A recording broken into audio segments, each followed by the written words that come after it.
এতিয়া Hagrama Mohilary and company এটি কোনো কাৰণত কাম বেক হ'ব নোৱাৰে, এইটো একদম চিউৰ। তেখেতসকলৰ দিনত কেনেকৈ কৰিছিলে, ৰজাৰ নিচিনা শাসন কৰিছিলে। আমাৰ তাতো কি NGO, UNDP, UNICEF চবেই আহি আছে, চবেই ৰাইজে আহিব পাৰিছে। এইটো ৰাইজৰ চৰকাৰ হয়।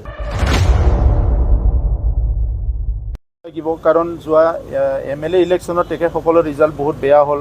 আহি থকা সময়ত এটাও ৰিজাল্ট যে ভাল হ'ব ইয়াৰ কোনো তেখেতসকলৰ আৰু গেৰেণ্টি নাই, কাৰণ আমি ইমান ধুনীয়াকৈ কাম কৰি আছোঁ। এতিয়া হাগ্ৰামা মহিলাৰী এণ্ড কোম্পানী যিমানেই যি নকওক কিয়, যিমানেই যি নকৰক কিয়, তেখেতসকলে যে ৰাজনীতিত কোনো কাৰণত কাম বেক হ'ব নোৱাৰে, এইটো একদম চিউৰ। আপোনালোকে ভাবি লওক, একো চিন্তা কৰিব লগা নাই। ইয়াত UPPL BJPৰ চৰকাৰ চলি আছে আৰু চলি থাকিব, আৰু ৰাইজৰ স্বাৰ্থত, ৰাইজৰ হকে শান্তি প্ৰতিষ্ঠা কৰাৰ স্বাৰ্থত, শান্তিটো অটুট ৰখাৰ স্বাৰ্থত, আৰু অনাগত দিনত চিৰদিনে ইয়াত ৰাইজক প্ৰটেকশ্যন দিয়াৰ কাৰণে বন্দুক বাৰুদ হত্যা হিংসাৰ পৰা সমাজক ভালকৈ প্ৰটেক্ট কৰি লৈ যোৱাৰ স্বাৰ্থত আৰু সৰ্বাংগীন উন্নয়নৰ স্বাৰ্থত BJP UPPLৰ চৰকাৰে কাম কৰি থাকিব। ৰাইজৰ লগত আমি আছোঁ আৰু ৰাইজৰ লগত আমি থাকিম।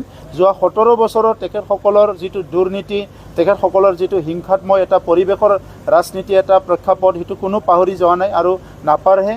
আজি ভাল পৰিৱেশ এটা আহিছে, কোনো বিনিময়ত এইটো ৰাইজে এই পৰিৱেশটো নষ্ট কৰাটো নিবিচাৰিব। সেইকাৰণে আজি তেখেতসকলে যিমান লম্ফজম্ফ নকৰক কিয়, ইয়াত ৰাজনীতি পথাৰখনত আৰু তেখেতসকলৰ কোনো স্পেচ নাই, এইটো তেখেতসকলে ভালদৰে জানে। তেখেতসকলৰ দিনত কেনেকৈ কৰিছিলে, ৰজাৰ নিচিনা শাসন কৰিছিলে। সেইকাৰণে বহুত দাদাগিৰি চলি আছিলে, চিণ্ডিকেট চলি আছিলে, মাৰপিট চলি আছিলে। এতিয়া আমাৰ তাতো কি NGO, UNDP, UNICEF চবেই আহি আছে, চবেই ৰাইজে আহিব পাৰিছে। এইটো ৰাইজৰ চৰকাৰ হয়, ৰাইজৰ। আপুনি এইটো NGO বুলি কয়, সমাজ বুলি কয়, কি কয় মই নাজানো। আজি আমাৰ লগত চবেই আছে, NGO আছে, চিভিল ছ'চাইটি অৰ্গেনাইজেশ্যন আছে, সামাজিক সংগঠন আছে, জাতীয় সংগঠন, চবকো লৈ পেলাই আমি কাম কৰি আছোঁ। তেখেতসকলৰ সময়তো বহুত ভয়কৈ থাকিব লগা হৈছিলে। গতিকে এটা ভাল পৰিৱেশ তেখেতসকলে হজম কৰিব পৰা নাই, কাৰণ তেনেকুৱা পৰিৱেশবিলাক তেখেতসকলে কৰিব পৰা নাছিলে। এতিয়া কোকৰাঝাৰত লিটাৰেৰী ফেষ্টিভেল হ'ল, কোকৰাঝাৰত নলেজ ফেষ্টিভেল হ'ল, কোকৰাঝাৰত ISPL হ'ল, এতিয়া তামোলপুৰত এছিয়ান খো হৈ আছে, ইণ্টাৰনেশ্যনেল এটা টুৰ্ণামেণ্ট হৈ আছে।